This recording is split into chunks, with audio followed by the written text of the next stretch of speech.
don't know what happened.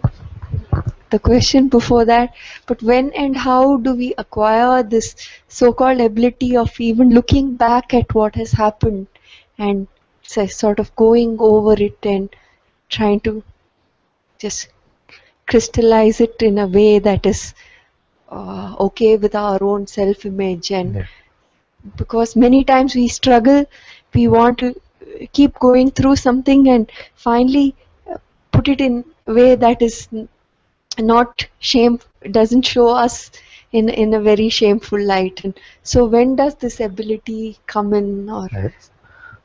This you will have when you feel gratitude for what is here now. See, let me explain that to you. You have also seen that every single thing in this realm is interconnected. So everything that happened in our life has brought us to this point now. You see? And because of things like the butterfly effect or whatever you call them, you know that if one instant was different, then this moment might not have been at all. You see? So if there is so much gratitude for this now, then really we lose the ability to resent what was in the past. You see? Now, if our attempt instead is to look back and to say that, no, I was right, then that does not help. You see? If the attempt is to justify what was done in the past, then that doesn't help. It can only be that we see that there is so much gratitude for this that is here now, that when we look back, even to the worst situations, we are grateful that all of that happened in our life, because it must be all of that story which led to this chapter of the story which is now, or this page of the story which is now.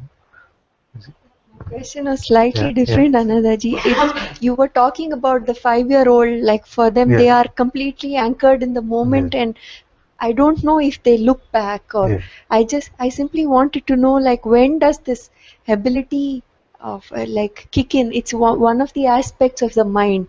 So look back, yeah, this okay. looking back. Okay, yes. So if you look at a 5-year-old, he can be more resentful than a 2-year-old, isn't it? Or feel more guilty than a 2-year-old. So what happens is, many people have studied this, and masters have also said it's about 2.5 when we start believing these mental replicas, these thoughts and these images. So 2.5, and then progressively it grows. Before that, it's almost like you have a memory of a fish, although even that is, people saying that is a myth, but it's a nice myth, which is that a fish doesn't remember more than 3 seconds. It just, something happened, somebody shouted at you, 3 seconds later, what? That's the memory of a fish. So small children seem to be like that. They can't remember what happened, or at least they don't hold on to what happened a few seconds ago. It's gone. Maybe they do, but they don't have the tools to. I mean, whatever it is. For some time, it's simply the gathering of impressions, and then they have to sort of act it out dynamically, how as they have flown. They're so pure that it takes some while to settle into, living the life of living a life which is subject to the mind. Takes some time.